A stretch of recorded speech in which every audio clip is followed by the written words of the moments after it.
Mythes autour des aliments cancérigènes. Très souvent, l'opinion publique et les associations activistes associent certains aliments avec le développement du cancer. Parmi les produits les plus critiqués figurent les aliments génétiquement modifiés. Ces déclarations sont-elles réellement fondées? Il est vrai que l'on trouve des composants cancérigènes dans les aliments, mais les informations existantes méritent d'être nuancées. C'est pourquoi nous vous invitons ici à découvrir quels sont les mythes autour des aliments cancérigènes. Le cancer est la deuxième cause de mortalité dans les pays développés. La probabilité de souffrir d'un cancer augmente avec l'âge, et est étroitement liée à la quantité d'agents cancérigènes auxquels nous nous exposons tout au long de notre vie, entre autres. Certains de ces agents cancérigènes se trouvent dans les aliments que nous consommons. Les preuves scientifiques qui prouvent la relation entre l'alimentation et le développement du cancer sont de plus en plus nombreuses. Néanmoins, le cancer est une maladie multifactorielle, c'est-à-dire que plusieurs facteurs sont responsables de l'apparition de la maladie.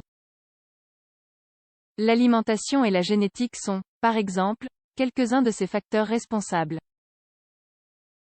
De nombreux articles affirment que la consommation de certains aliments conduit à l'apparition de cette maladie. Néanmoins, dans la plupart des cas, ces affirmations doivent être nuancées. Découvrez ici les principaux aliments considérés comme cancérigènes ainsi que quelques nuances concernant ces affirmations. Aliments cancérigènes, les viandes transformées. Certaines viandes possèdent des composants nitreux ou des amines aromatiques pour une raison toute simple, ces composants font que les aliments se conservent plus longtemps. C'est particulièrement le cas des viandes marinées, séchées ou encore salées. Ces composants peuvent entraîner des risques pour la santé, car ils ont un fort potentiel cancérigène. Néanmoins, une alimentation équilibrée suffit à prévenir les éventuels effets négatifs de ces composants sur la santé. Par alimentation équilibrée, nous entendons une alimentation riche en aliments d'origine végétale et pauvre en viande. Aliments cancérigènes, les boissons rafraîchissantes. Une consommation excessive de boissons rafraîchissantes peut nuire à la santé, car ces produits sont riches en sucre. Ils favorisent alors une forte augmentation du taux de glycémie de l'organisme. Les boissons dites light ne sont pas meilleures pour la santé. Même si ces boissons sont plus pauvres en sucre, elles contiennent des substituts chimiques et des édulcorants artificiels qui sont loin d'être bénéfiques pour la santé. Certains de ces composants ont un fort potentiel cancérigène. Cela ne veut pas dire pour autant qu'ils provoquent le cancer. L'idéal est de limiter sa consommation de boissons rafraîchissantes afin de prévenir d'éventuels dommages dans l'organisme. Ce qui est certain c'est qu'une consommation excessive, à la longue, finit par endommager votre organisme et nuire à votre santé. Aliments cancérigènes, les organismes génétiquement modifiés. Nombreux sont les opposants aux organismes génétiquement modifiés, OGM.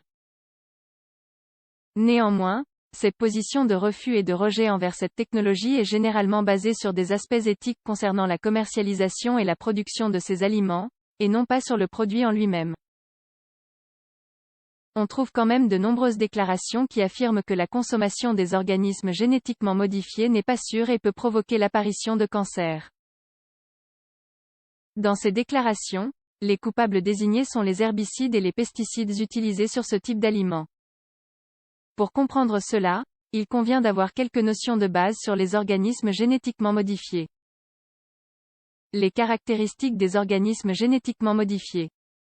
Les principales caractéristiques des cultures des organismes génétiquement modifiés sont la résistance aux insectes et la tolérance face aux mauvaises herbes.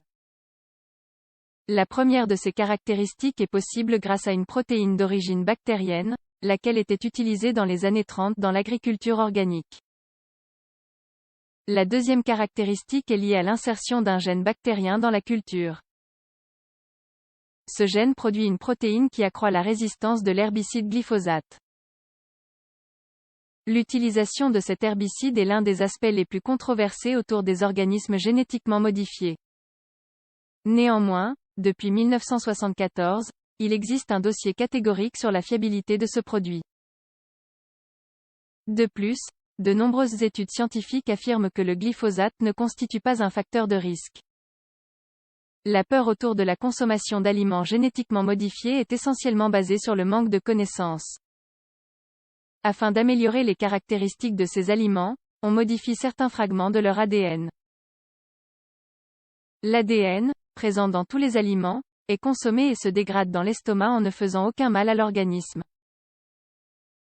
Étant donné leurs caractéristiques, les aliments génétiquement modifiés sont soumis à un processus rigoureux d'évaluation de risque à l'échelle internationale.